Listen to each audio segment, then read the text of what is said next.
अस्सलामुअलैकुम, मैं हूँ अरीशा परवेज़ और आप देख रहे हैं मेरा YouTube channel all in one. आज मैं बात करूँगी अरशद शरीफ शहीद के हवाले से। अरशद शरीफ को कौन नहीं जानता, वो एक बहुत ही नामवर सहाफ़ी थे और जिस तरीके से उनका बेईमाना कत्ल हुआ कीनिया में 23 अक्टूबर 2022 को, जिस तरीके से उनको शहीद किया गया कीनिया में, जहाँ पर वो छुप कर रह रहे थे और जिस तरीके से उन पर बोगस केसेस बनाए गए। बोगस केसेस मैं इसलिए बोल रही हूँ कि किस तरीके से अभी तक जो है वो जो भी चीज़ें उन पे सडिशन के केसेस बनाए गए, उन पे जो है वो चीज़ें की गई, लेकिन अभी तक जो है वो उस चीज़ का प्रूफ नहीं दिया गया कि उन पर क्यों केसेस जो है वो बनाए गए थे। और मुबैना तौर पर उस पूरी जो एफआईआर होती है उसका हर मतन जो है वो उन पे 16 एफआईआर्स काटी गई, लेकिन उस 16 की 16 एफआईआर्स का मुबैना तौर पे सेम ही पैटर्न था, सेम ही जो है वो उसमें कंटेंट था। कोई भी जो है उसमें रद्द-बदल करने की भी ज़हमत नहीं की गई।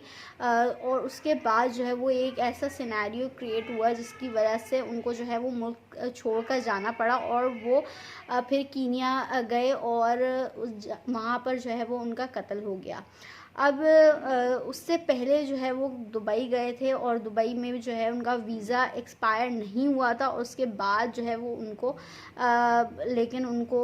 कुछ हुक्काम ने आकर ये कहा कि आप जो है वो यहाँ से चले जाएं, वरना आपको जो है वो डिपोर्ट कर दिया जाएगा। तो ये सारी बातें जो है वो अरशद शरीफ से की गई, जिसके बाद जो है वो उनका वीज़ा एक्सपायर नहीं हुआ था, लेकिन उनको दुबई छोड़कर कीनिया जाना पड़ा। ये सारी चीज़ें जो है वो ऑन रिकॉर्ड चीज़ें मौजूद हैं, इसमें मुबैना लगाने की भी ज़रूरत नहीं है। तो तो ये सारी सिचुएशन हुई और उसके बाद जो है उनका मर्डर हुआ और उसके बाद भी कई तरीके की जो है वो कंट्रोवर्सी क्रिएट करने की कोशिश की गई। कई स्टेटमेंट्स आई जिस तरीके से उनकी जो शहादत है उसको जो है वो एक्सीडेंट का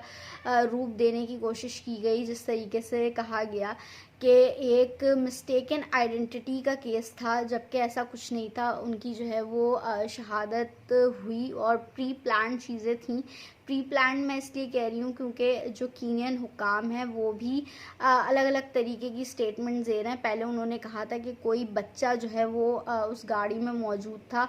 जिस गाड़ी में अरशद शरीफ मौजूद थे, और बच्चा जो है वो किडनैप हो गया था, जिसकी वजह से हमने जो है वो फ़ायर किया। अब जिस गाड़ी में बच्चा मौजूद है उस गाड़ी में आप कैसे फ़ायर कर सकते हैं, ये भी बात जो है वो कीनियन हुकाम ने बताना ज़रूरी नहीं समझी और जो है वो लोगों ने सवालात उठाए उन पर कि ऐसा कैसे हो सकता है। तो जो है ना चीज़ें चेंज होती गई और फिर उन पे इल्ज़ाम लगाया गया अरशद शरीफ पर कि जो है उनकी जो उनके होस्ट थे कीनिया में, खुर्रम और वकार, आई डोंट नो कि खुर्रम की वाइफ थी या वकार की वाइफ थी, उन पे उनके लिए इल्ज़ाम लगाया गया कि इनके जो है अरशद शरीफ साहब के जो है ना उनसे कोई गैर मुनासिब ताल्लुकात थे, जिसकी वजह से ज़ाती रंजिश की वजह से जो है वो उनको जो है वो शहीद कर दिया गया, उनको कत्ल कर दिया गया, जबकि ऐसा नहीं था। क्योंकि लोगों ने इस चीज़ को बाय बिल्कुल नहीं किया और कोई प्रूफ के साथ चीज़ें जो है नहीं बताई गई। सिर्फ जो JIT रिपोर्ट थी उसमें जो है ये बात बताई गई कि जो अरशद शरीफ वॉशरूम यूज़ करते थे कीनिया में, वहाँ पर जो है वो खुर्रम या वकार की बीवी के जो है वहाँ पे कपड़े मिले थे जो अरशद शरीफ के ज़ेर इस्तेमाल वॉशरूम था वहाँ से। अब इस बिना पर हम ये नहीं कह सकते कि उनके कोई गलत या गैर मुनासिब ताल्लुकात थे। और एक बंदा जब आप अपने आप को प्रूफ करने के लिए या जस्टिफिकेशन देने के लिए मौजूद ही नहीं है, तो आप उस पर किस तरीके से इस तरीके का घटिया इल्ज़ाम लगा सकते हैं। उसके बाद अभी तक जो है वो बहुत टाइम हो चुका है उनकी शहादत को, और अभी मतलब अक्टूबर में उनकी शहादत हुई थी और अब जो है वो जून का महीना चल रहा है और अभी तक जो है वो एज सच जो है वो कोई पेशरफ नहीं हुई। उनकी अहलिया भी जो है वो आकर स्टेटमेंट्स देती हैं और ये कहती हैं कि हमें जो है वो शक है कि उन पर मरने के बाद जो है उनकी जस्ते खाकी की बेहुरमती की गई और उन पर तशद्दुद किया गया। और जो पिक्चर्स हमने देखी थी वो मुबैना तौर पे उनकी वाइफ ने, जो सेकंड अहलिया हैं उनकी, जवेदा सिद्दीक, उन्होंने कहा कि हमें ऐसा खदशा है कि उन पे जो है वो तशद्दुद बाद में किया गया और उनके जस्ते खाकी की बेहुरमती की गई। तो ये सारी चीज़ें उन्होंने कही हैं और अभी तक जो है वो चीज़ें मंजर आम पर आज सच नहीं आई। मैं बैकग्राउंड इसलिए दे रही हूँ क्योंकि आपको एक चीज़ मैं बता सकूँ कि इस हवाले से मैं बता रही हूँ कि डॉक्यूमेंट्री जो है वो एक बना रहे थे अरशद शरीफ साहब, जो कि बिहाइंड द क्लोज डोर थी। अभी काफ़ी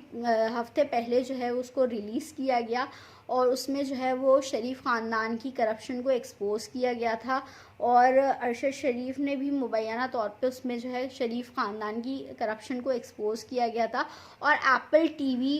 ने जो है उसको स्पॉन्सर किया था और उसको चलाया था उस डॉक्यूमेंट्री को। वो अभी तक नेट पर और जो है यूट्यूब पर और जगह जगह जो है वो डॉक्यूमेंट्री अवेलेबल है। और उस डॉक्यूमेंट्री में सिर्फ अरशद शरीफ काम नहीं कर रहे थे बल्कि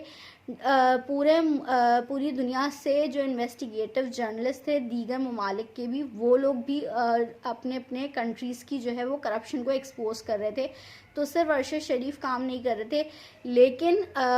मुबैना तौर पे ये भी कहा जाता है कि अरशद शरीफ जो है वो कीनिया में भी इसलिए मौजूद थे कि वो डॉक्यूमेंट्री पे काम कर रहे थे बिहाइंड द क्लोज डोर। और ये मज़े की बात ये है इसमें और हैरान कर देने की बात भी यही है कि अरशद शरीफ पर जो केसेस बने या जिस हालात में उनको छोड़कर जाना पड़ा वो शहबाज शरीफ की हुकूमत थी। उस हुकूमत में शहबाज शरीफ की हुकूमत में जो है उनको मुल्क छोड़कर जाना पड़ा और उन्हीं के ख़ानदान की वो करप्शन को एक्सपोज कर रहे थे और फिर वहाँ पर कीनिया में उनका बेईमाना कत्ल हो जाता है। ये एक बहुत ही बड़ा सवालिया निशान है और जिस तरीके से उनकी कोर्ट की प्रोसीडिंग्स हो रही हैं या उनके केस को आगे बढ़ाया जा रहा है, ये एक बहुत ही बड़ा सवाल है कि क्यों अभी तक जो है वो इतने डिले किया जा रहा है केस को, जबकि उनकी जो वालदा की मुद्दत में भी जो है वो अभी तक केस रजिस्टर्ड नहीं किया गया है और उनकी वालदा ने जो नाम दिए थे या जो भी जिस तरीके से भी वो केस को आगे बढ़ाना चाहती थी उस तरीके से भी चीज़ें जो है ना फर्दर प्रोसीड नहीं हो रही हैं। और अब जो है वो एक और डेवलपमेंट उसकी ये हुई है कि जो अरशद शरीफ की वालदा है उन्होंने एक और जो है वो एप्लीकेशन दायर की है जिसमें उन्होंने पीटीआई के